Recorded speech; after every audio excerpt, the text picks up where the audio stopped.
What did I do 4.8 days ago? It must have been cooking related. Welcome to Drum and Drummer, a podcast focused on drums, drumming and drummers.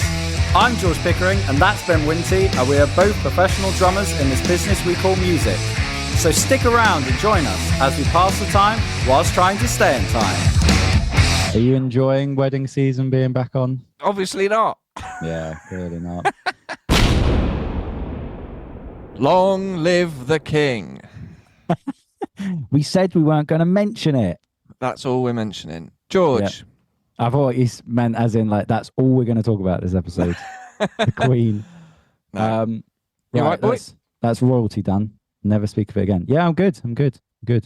I'm tapering this week. Tapering? Yeah. What does tapering mean? Basically, got a big event coming up this weekend, which when this goes out, it will have happened. The old half Ironman, which I haven't talked about loads. Thankfully. Yeah. Mainly because What's that? Running, swimming, cycling? it's basically a double Start with a swim, triathlon. innit? Start with a swim in case you can't do a swim after the ride and the run. It'll kill you. But you have to the week before do less. You still want to do a bit. Got to keep those muscles active. Should have done your homework by now. Exactly. Yeah. It's like our recitals at uni. The last week before your final recital, if you ain't got it down now, you're fucked. Yeah, exactly. You need to save yourself, but play a little bit. Play a little bit. Run a Keep couple the of fingers. bits. Keep Yeah, it keep the fresh. fingers in check. Well, yeah. don't have fingers on a trombone. Oh yeah. Keep the The slide moist. Keep the slide action free and flowing. Are you Keep it just loose, saying? baby. Keep it loose. It feels like you're saying things to get the episode title. Moist slide. Fluid slide. There you go. Fluid one of them. slide action. That's about all I got. Go on, where do we begin with your list? Yeah, I've made a big old list. So If you're a fan of Ben's rants, strap yourself in for today. I might get a bit ranty. Yeah. I might get a little bit ranty, but If you like bitterness. So what here I've we done go. is, George, is I've made a note on my phone called Drum and Drummer. That's the name of this podcast. Yeah. As we're all aware. I was just like, I'm just going to pop things down as I think of them. Yeah. Oh, yeah, could talk about that. So I've actually got quite a substantial list Yeah. of things. And I'm going to start with the wedding gig pack down record has been broken. Officially. Tell people what this is. People So, that don't know. as soon as we get to the gig, to a wedding gig, we're 10 years into this now. So the gig itself is irrelevant. Our first thought is when we're scouting out, okay, where are we playing? What's the load in? Where can we get our cars? Our first thought is, how quickly can we get out of here? You know, so, and things have to align. Now, a number of years ago, some things aligned and this is key. So this is from the moment, which let's say it's midnight. It's not always midnight, but that's midnight is the finish. And we fade the final Spotify song down at 00:00 at midnight, right? We were then pulling away in our cars at 6 minutes past midnight. So that's 6 minutes. So basically, you've got to have the things you need to align. The cars need to be pretty close to where you're loading out. The load out door needs to be probably a separate door to where the guests can come in and out, sort of so round the back.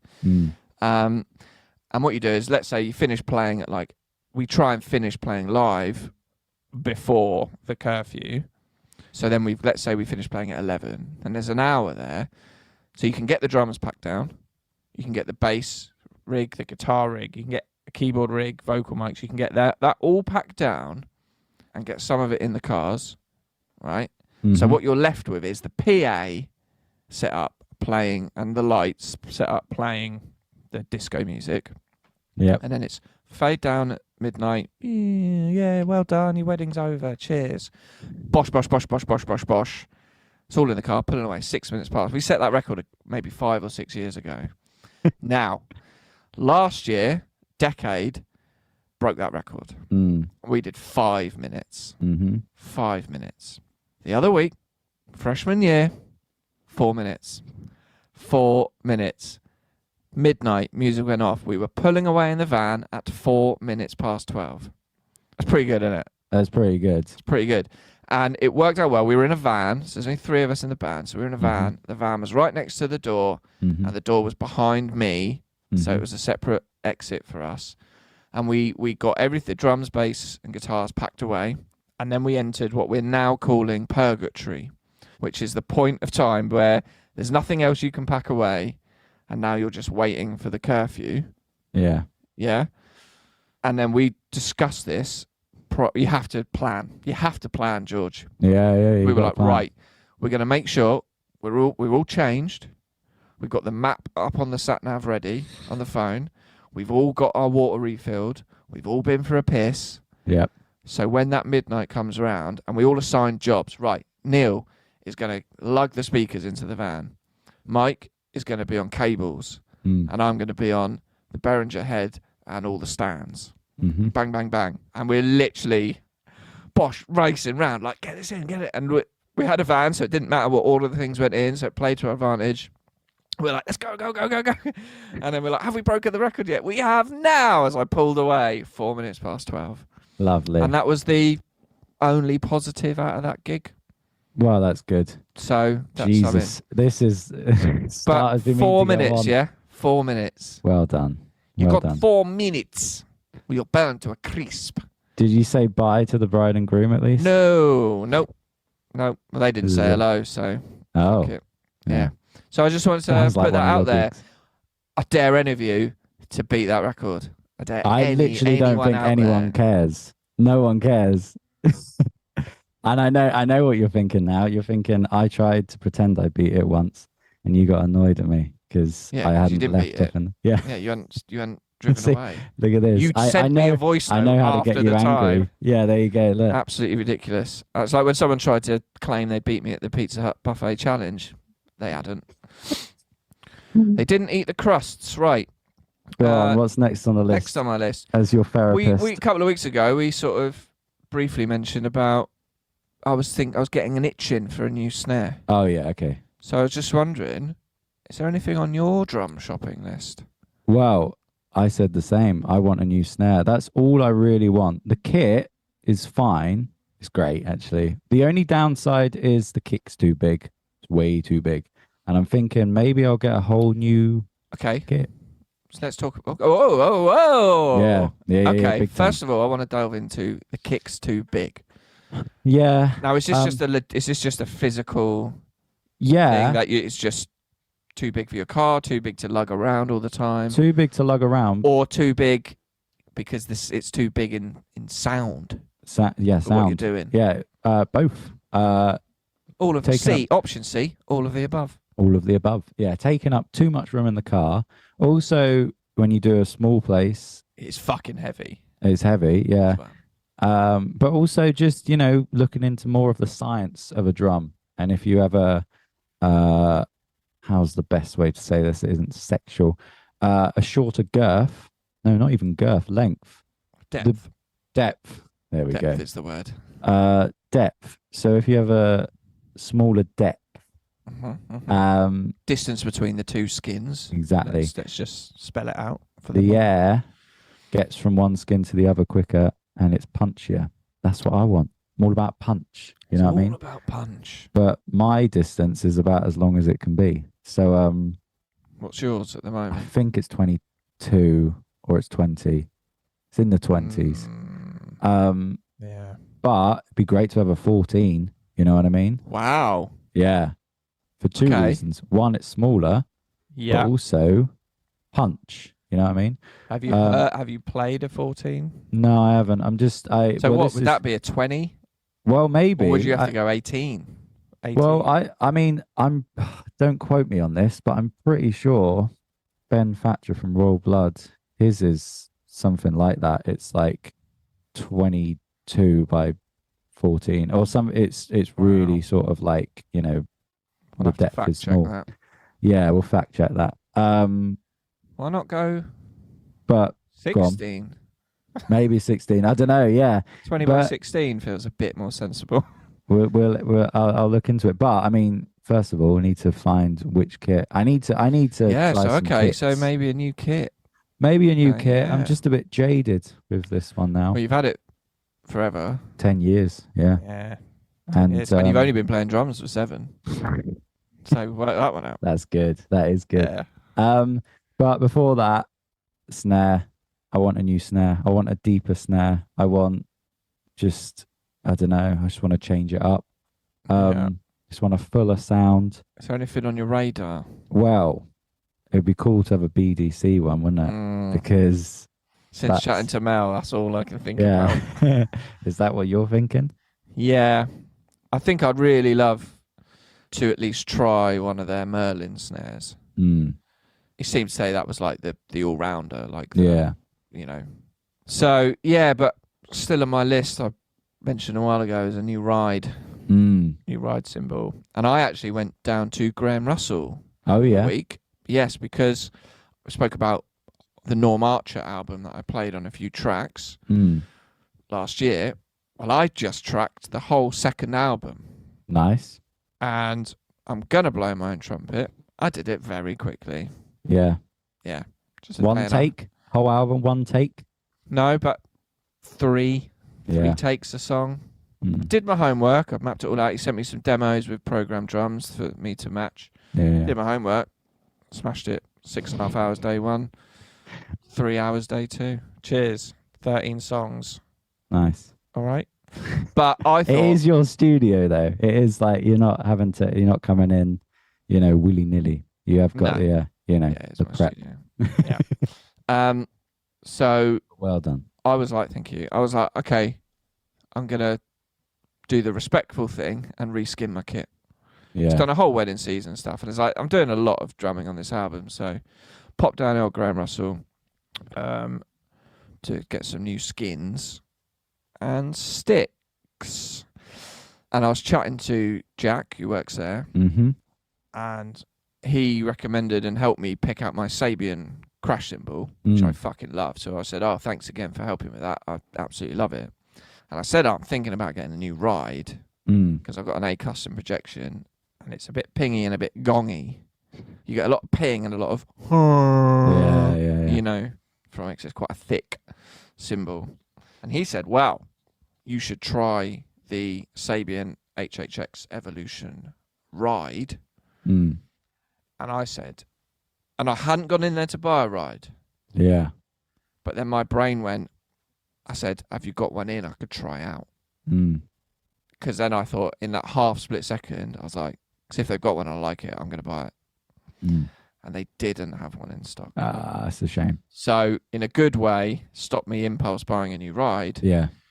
But has set me on a path. That's the one I'd like to hear next. So I don't know, George, but if I get a Sabian ride, I'm half and half. Yeah, you half are. Siljan, half Sabian. Maybe one day I'll be all Sabian. I don't know. I don't know if this is the path I wanted to walk down.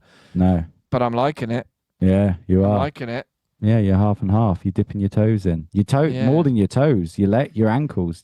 Your thighs. Well, I might be up to my crotch. Your midriff. If I get the ride. Yeah. Yeah. Then will I dip my head under? I don't know. But so, yeah, but definitely I'd love to hear a Merlin BDC snare, which they do now stock. They do now stock BDC stuff at Graham Russell. Oh, wow. But yeah, but have you had any thoughts about what kit you'd... Well... Because what's your one? Tama? Tama, yeah. Would you stick hate? Tama? Or would you... No. I'd go something different, I think. Yeah. Of course. But it'd be cool to have a whole BDC kit, wouldn't it? Like, get their...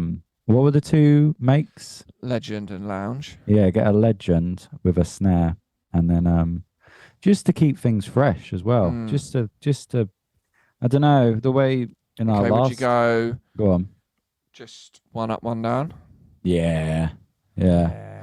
It's what I know. Although I don't know. Recently, I've been tempted to do, 2 up, 1 down, just because I just watching other drummers. And just to get a smaller high tom and just get, a higher tone, rather than my 2 toms, which are just all fud, you know what I mean? And then you watch a drummer, and it's those rolls you can really hear that first high tom. Yeah, exactly. Rather than duh, duh, duh, duh, duh. But yeah, I don't know. Beyond that, it's just all money though, isn't it? Because I'd love to get more That's the new problem. cymbals. That's the problem. Yeah. Yeah. You're looking at a full. Yeah. Oh, everything. Yeah. Yeah. Did you go too early with buying the good stuff? What do you mean? So like 10 years ago, you got like a Tama Star Classic, is it? Yeah. And a Black Panther and Zildjian cymbals. And now you've had them for 10 years, so the boredom's set in. Yeah. But you can only go bigger. You can't can't go, I'll just get a stage custom. No. Or you can. Well, you can I wouldn't say you can't. You can go sideways, can't you? You can go sideways, yeah. You can zigzag. You don't have to you have to go down. But yeah, I do know what you mean. It's not like I've had a terrible kit and gone, well, let's get a professional one. Yeah, because now your decision is it's a lot of money to even just sidestep from the Tama Star Classic and new cymbals. Yeah, exactly. And snare. I don't think I'd lose my Crash. I really like my Crash. Okay. The one on my right, I think it's a Zildjian A custom. That might not even be correct. Yeah. Because it's the same as what you got, isn't it? Nope. No, it's similar. But I always like that one. I'd never get rid of that. But beyond that, get rid of everything else. Keep the hardware, sure. Yeah. That's a saving grace, isn't it? You've got your hi-hat. You got your hi-hat, I've got my kick pedal. You got your 9,000. Fine. Yeah. Yeah. Well, that's the point, isn't it? When you get to a certain level, it's only shells you buy, isn't it? Yeah. Shells you get. Yeah. Yeah. That's interesting. When you do think about I mean, it's a lot of money, isn't it? That's the problem. I think we need to go to BDC. Yeah. Headquarters. Just have a look around. Look, come on. Yeah. Turn up in a car with a bag of cash that we somehow got. Well, just not even the cash. Just turn up and go, look, come on, yeah? Just sort us out. That your plan? That'd be amazing. Come on. Couple of Merlins. Yeah. Couple of Merlins and a couple of legends, yeah? Some legends for the legends. Yeah. Legends for the legends. But yeah, I'd like to go and at least hear and definitely try. I know what you mean about the kit. I still like my Apex. But there is a point where you're like, I'm bored of hearing it. Yeah. Maybe I just want something new, but it would be definitely ride cymbal and snare. But I've got a lot of snares. Yeah, I've got a lot of snares. My cherry bomb is quite dominant. So, anyway. Well, lots to think about there. I'm going to change. Go on. No, go on. No. I was going to change subject to that Foo Fighters gig quickly because that's about all I've got to bring to the table today. Yeah. And then you can go off on your rants. So, did you watch any of it? I was gigging that night. Yeah, so was I. I saw a couple of clips online. The one I saw pop up most was Taylor's son. Yeah, it's amazing. No, I got in because it was on YouTube and it was about 6 hours, and I was gigging that day. It's long, isn't it? It is long, and I got in about 3 a.m, and I was like, "Oh, I'll watch a bit." And I watched. It starts with Liam Gallagher. I was like, "Well, I've got to watch that." And then Dave Chappelle appears, and I'm like, "This is brilliant." But I got, I'll watch it tomorrow, sort of thing. And I woke up and they'd taken it off YouTube. And I don't know if you can watch the whole thing. Obviously, you can watch clips, but I haven't been able to watch. I'd really love to watch all the way through, but I don't know if it's a mate possible. of mine said they've already got a deal with Paramount to put Yeah, I heard Plus. that. But I hope they don't cut anything out. I kind of want, because when Dave Chappelle came on, it looked like he was just stood there telling jokes while they were changing the stage. I was like, keep that in. I want to see what Dave Chappelle riffs at Wembley Stadium. Anyway, yeah, it was great though. But yeah, I just wanted to discuss Taylor's son because that was just insane. I mean, I don't know, without getting, sentimental or whatever about it or anything, it was amazing. You think, what must that have been like for him? First of all, he's playing a stadium. There's just, all of the artists playing a stadium with the Foo Fighters. It's going to be mad. But you're taking your dad's seat and he just went for it. I've rewatched it countless times. Just whenever it pops up on Instagram, He I was like fucking watching hitting the him. drums, wasn't he? It was insane. Like when Dave was like, "I've never seen someone hit the drums." It was like, "Oh yeah, okay, we'll see." And then it was like, "Oh shit, this is." But it was amazing because it was like that was his big thing, almost like his big release, I guess. Like his dad's died. It's all a bit confusing, and then he just gets to for 4 minutes. Yeah, the balls to smash go it and do out. that. Yeah, unbelievable. Not just to do, forget the fact that it's the memorial gig for his dad. Yeah, is To it? just go and play Wembley Stadium Yeah, yeah. at that age At that age, with the and Foo Fighters, with but the then Foo pop it in Fighters. the scenario it's in. Yeah, yeah, it was amazing. Beyond that, it was a lot of cool performances. But is that the end for Foo Fighters? I don't know. Is that their last one? Probably not. No, I think Dave Probably Grohl's not. so, to think that it's been months since Taylor died and he put that together, like they're gonna, in some form, it will carry on, But that's the question: who will take his place? There's a lot of people say. I mean, I won't bang on about this too I much. could clear my diary. But I think Rufus Taylor is up there, who plays with the Darkness, because he's the godson of Taylor Hawkins, and and just I think he was sort of who he looked up to. But also people were like, imagine if Shane took the reins, like Jason Maybe they'll Bonham. just have different drummers for different But tours. or they do that, Just guests on albums. kind of like Queen. Queen Yeah. have just had different And singers. Avenged Sevenfold just had a fill-in drummer for a while when the Oh, did Rev they? killed himself or died. Wow. I don't know what. I think he just died. I don't think he Oh killed himself. yeah, I remember. Yeah, I and remember then, that. Yeah, Mike Portnoy stood in, I think, yeah. for a bit. At least did the next album, then did a tour, and then he was like, he put Dream Theater on hold because he was like, oh, I really like playing this sort of metal with these younger guys. And then he did it for a bit, and then they got someone else in. Yeah. He was like, I'm going to go back and do the Theatre of Dreams. Not Old Trafford, the band Dream Theatre. Exactly. Right, go on then. What else is on your notes? We've had an email. Oh God, yeah, we've had an email. I've had an email. Ryan, friend of the show, Ryan Aldous, has been back in touch. Email title, Thoughts I Shouldn't Have. So a couple of weeks ago we spoke about maybe for too long, could Not you long enough. kick the head off a toddler? And just because you had a thought of an inappropriate thought of what if I just went and punched that kid? What would happen? And obviously the other normal sort of thoughts are, what if I just jumped off this building or just veered my car into a pedestrianised area? Can I just say quickly, there was an example. Do you remember when that got, not to keep banging on about intrusive thoughts, but do you remember when that is tragic, but that guy threw that child off a balcony in an art gallery? Do you remember that? Yeah. That's V&A it. Museum. That's it, isn't it? He went, what He would was happen? mentally ill. Yeah, but Yeah, but Anyway, carry on. yeah. Anyway, it says, "Hey, gorgeous boys." So Good start. thanks for that. We are gorgeous, both inside and out. In a similar vein to kicking a toddler's head clean off, in brackets, I love that this comes up in the drumming podcast. Sure, we cover all the topics. All the topics. He says, I've always debated with friends and colleagues, how many 5-year-olds could you take down in a battle royale zombie scenario?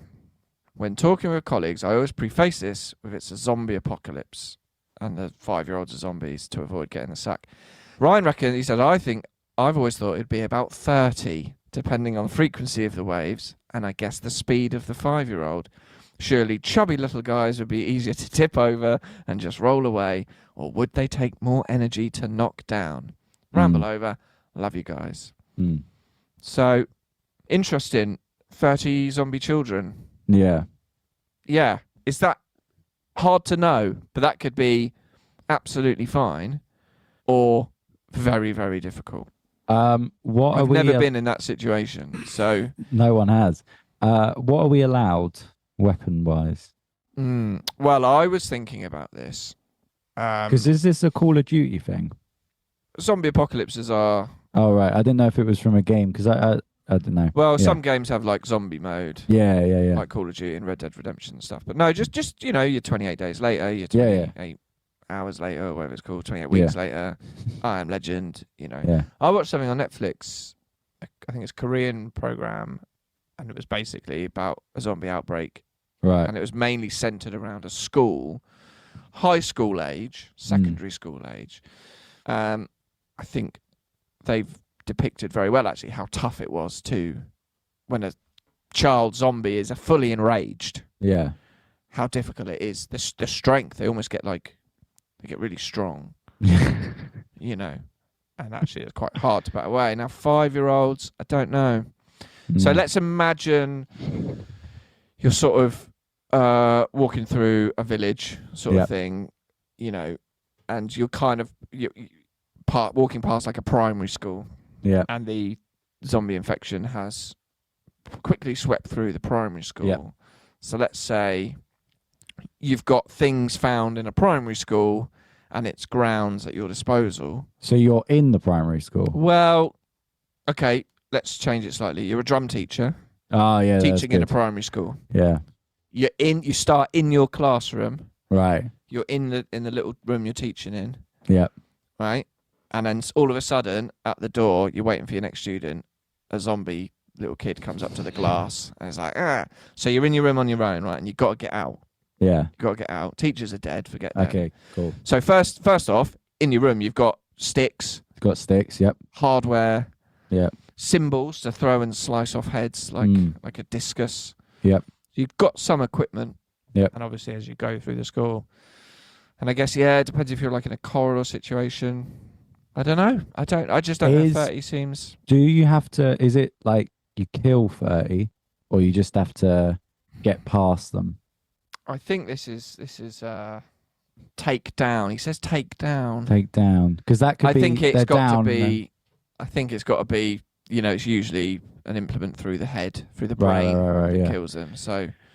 I mean, it does come down to weaponry, I'd say. You know. Yeah, but a swarm of them though. Like there's lots of them. That's what I mean. Yeah, like you'd have to have. You've got the communal strength of a big group. Well, that's it. Do they work as a community or do they? And if let's say they come at you in waves of 5. Okay, 5, yeah. You know, I imagine I don't know how tough it is to shove a drumstick through someone's skull and through into their zombie brain. I don't know.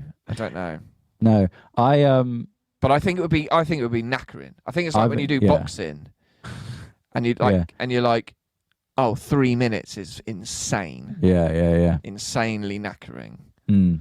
I'm picturing the room I used to teach drums in at primary school, and I'm picturing the smallest one I taught in. And if 30 kids came in all at once, also the thing is you've got to not get bitten. I think that's the crucial point. You can't get bitten, so it's just about if 30 of them came in, there wouldn't be room to move. So I think you've got to exit the classroom. Right. Okay. You've got to get out of the school grounds. So you've got to open that door armed with something and then fend off waves as they come out the corridor, and you keep progressing as you move out. Yeah. But you can't just stay there. That's weird. No, but I'm saying if you were in the room, one kid came to the door, opened it, you're like, oh, are you here for your lesson? You know, it's hard to tell the difference between a zombie and a kid sometimes, like certain especially the malnourished ones. Yeah, primary schools I've taught at. And then they all come in. You might not have the chance to get out. But you're saying if you're in corridor or the playground? Well, I think let's say there's one at the door and you open the door and you stab it in the head, and then you're in the corridor. Yeah, but you turn around. already with that, you'd have to know very quickly that it's a zombie, because how would you? Yeah, because it's come up to the glass and it's all like no, but I think at first, you know, safeguarding training and all that, you'd be like, "Are you okay?" You wouldn't just go zombie, you know. But let's assume it's a zombie. Okay. We assume we know it's a zombie. Open the door, stab one in the head. You turn left. That's the way out. What are you stabbing it with? Drumstick? Probably straight away. Yeah. Okay. 5A. 5A. And 5A extreme. Well, that would be helpful, wouldn't it? An extra bit of length. Keep your distance. You turn around and then 5 kids come at you. Let's say you can manage it, but I think you'd be pretty knackered after taking out 5. Yeah. So fair play, Ryan. If you can do 30, that's good. Anyway, we'll move on. Thank God for that. How many kids could you take down in a zombie battle royale situation. No one writes in anyway. There's no way. Imagine if this is the thing that gets people writing in. But thanks for your email, Ryan.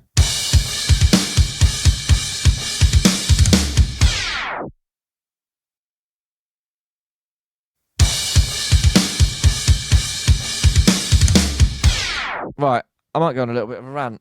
Yeah, go on then. We're at 31 minutes, so... Oh, are we? Yeah. Oh. No, please. Okay. I'm just a bit sick Oh, of God. idiots and wankers. Can I just sit back and enjoy it? I'm going to sit back. Go ahead.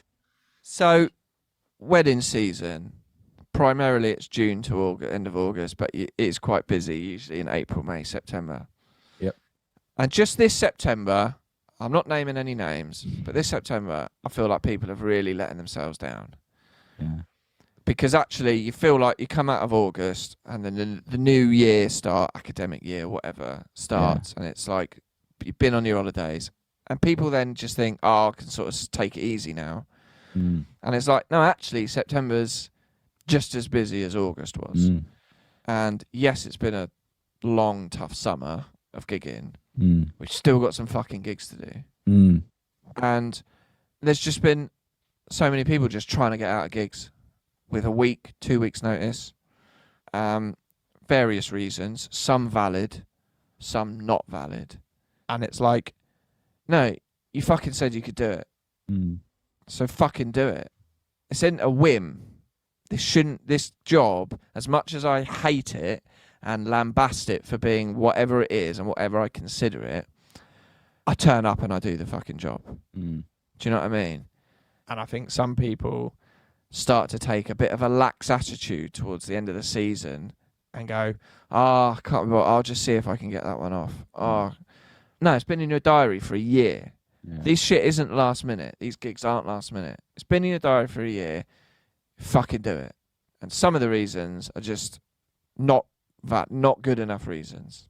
Mm. And we'll try, as the managers of the band, we will try and think, is it possible?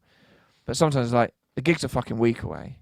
Mm. And it seems to always be this first and second weekend in September is always still really busy, because I imagine that's when wedding venues and things are slightly become off-peak.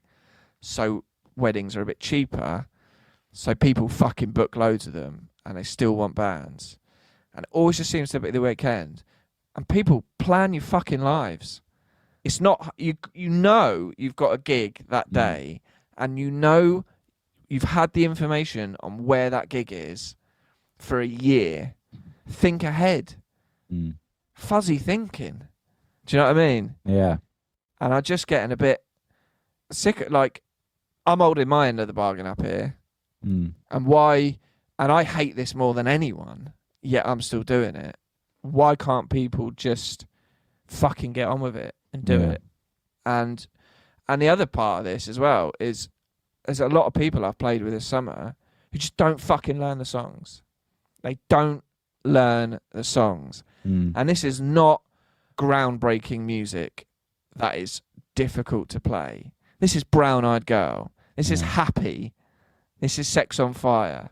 This is bread and butter stuff. And the amount of people, and a lot of these people I haven't met before, you know, or I've been depping or they've depped in my band. And it's like, you don't know it. You just haven't done your homework. And it's not good enough. Mm. It's not good enough for you to be sat or playing in this situation at someone's wedding. And this is the thing, whatever I say about it, this is still someone's wedding. Mm. And you look at the fees, they're paying upwards of £2,000, sometimes more, usually a bit less, for a band at their wedding. The least you can do is A, fucking turn up, and B, learn the songs. And what is quite common is you get a lot of talented people come and do these gigs, and they are very talented, but they look down. They look down on being able to, on wedding gigs. They look down on those standard function band set lists. And it's like, stop looking down, because whilst you're a good player, you're not doing the job. You're not doing the job. This isn't beneath you.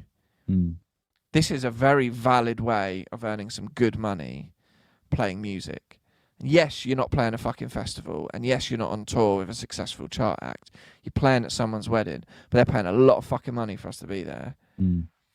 So the least you can do is fucking learn how to play Brown Eyed Girl. Like, when it gets to the bass breakdown, if the bassist doesn't know it, he just fucking stopped. That's the bit you should know. Yeah. And I've seen it, not just this summer, but over the years. And it's like very talented people, like, you've got no idea how this song goes. And what people do, in my head, this is what I think people do. Go, oh, Brown Eyed Girl, yeah, I know how that goes. They do the la, oh yeah, I know this goes. But do you know? Do you know that the bridge is a slightly odd length? Do you know that the last chorus is a double one? Do you know about the bass breakdown? Do you know that then the drums come back in with kickers? You don't actually know it, and you've not done your homework. And none of this should be a fucking surprise. The song's already written. So the song has been written. You've just got to learn what someone else has already wrote. You're not having to create anything. Sometimes, yes, guitar, you've got to find a way of playing a pop song on a guitar in a guitar band, or you've got to cover two different guitar parts. I get that. The song's already been written. And you're not, and people just aren't learning it, and they're just thinking, oh, I can get away with this, I can blag it. And I'm getting fucking sick of it. Yeah. Because I do my homework. If I'm depping for a band, or even with my bands, I'll do my homework, and I make sure I learn that first dance, and I make sure I know the set, and I make sure I learn the songs. And I do that by writing my charts. And that gives me the fucking information I need to be able to play that song. I just can't believe, and I feel almost sick that that person is getting paid the same amount of money as me, and they've just put no effort in. And for me, they're taking the piss. Yeah. They're taking the piss out of the bride and groom, the wedding, the situation, the industry, our bands, and the agency. And yeah, as I say again, whatever I think about it, and whatever I've said on here about my disdain for it, I still fucking do the job, and I do it well. And I'm sick of people just not taking it seriously and just not, and going, oh, I don't really know that one.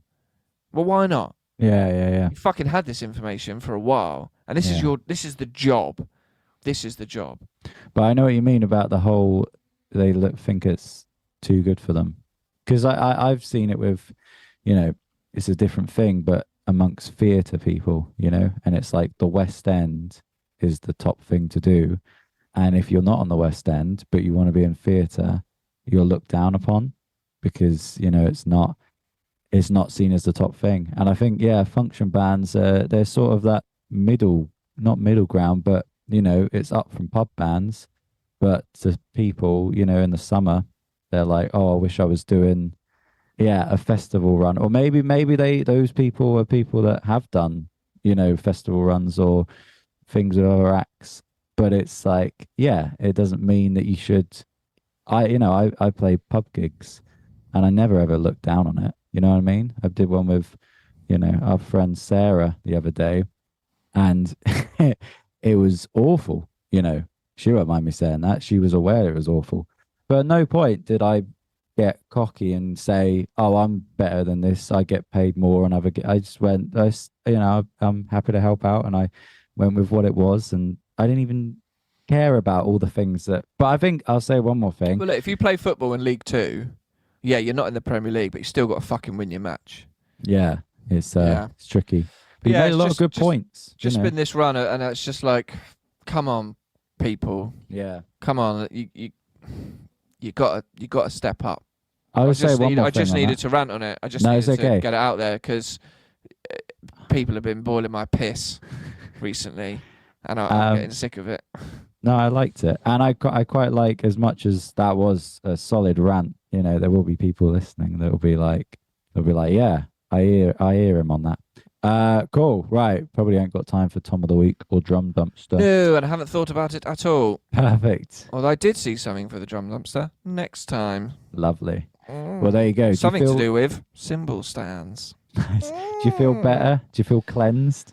I feel a bit better, yeah. Sorry, I just shouted at you for 20 it's okay. minutes. I feel for the listeners. I'm used to it. This is what we do. Because I shout about shit to you. But I don't know. I think it's if anyone listening is interested in that side of what we do, or that side of doing that as a drummer or as a musician in general, sort yourself out. Yeah. It's key. It's key if you want to do this as a job. Yeah. It's key. And that is a real feeling I've had this last few weeks and real frustrations. And that's what it is. And whether you're drumming on a local artist's track in the studio or you're drumming for Rag and Bone Man, fucking do the job. You got to do the job right. You got to do it well. You can't just dismiss something because it's not got any prestige attached to it. You've been paid to do something. Yeah. Fucking do it. Yeah, exactly. And that ends today's lecture. I'll end with the phrase that I hate now is just wing it. I hate that. Oh, that can fuck off. Yeah, just wing it. Yeah. Because I'm on drums. I'm on drums. You can wing it. You can drop out. Yeah. No one's listening to you. Yeah. You can just turn your volume down for that bit. Fuck off. Exactly. Right, So, well, let's go. Let's get the fuck out of here. If you can tell, I'm off to Derby soon. Oh, yeah. I like when you say that. It sounds like we're off together to do something like Thelma and Louise. Let's get out of here. Bonnie and Clyde. But alas, we are not. Tom and Jerry. Dick and Dom. Dick and Dom. Anton Deck. Anton Deck. Right, that is enough. Cain and Abel. There we go. Vic and Bob. Vic and Bob and one other one. Well, thanks, mate. Cheers. Lovely chatting as always. No worries. No doubt. See you next week. Yeah. I can. One more thing. This has felt most like not even a podcast. Do you know what I mean? Like that felt like just a. Yeah. That wasn't. There was no. Let's try and make this a podcast. No, that was just us talking. Yeah, and I'd have said the same thing to you. Yeah, I know, but that's what I mean. Yeah. Yeah. Cool. Honest. Yeah, this is it's an raw. honest podcast. Raw, yeah. Right. I don't know what I'm going to do now. I've End a ton of to the work to podcast. do. Yeah. Are we still on? Yeah. No, I don't know. Yeah. No, I don't know. Yeah. Right, we're going now. Bye. Bye. Thanks for listening. Bye. Sorry. Bye. Sorry. Bye. Thank you for listening to Drum and Drummer. You can find us on Instagram at Drum and Drummer Podcast. And you can send us an email to drumanddrummerpod@gmail.com. Remember, just pick up the sticks and twat it.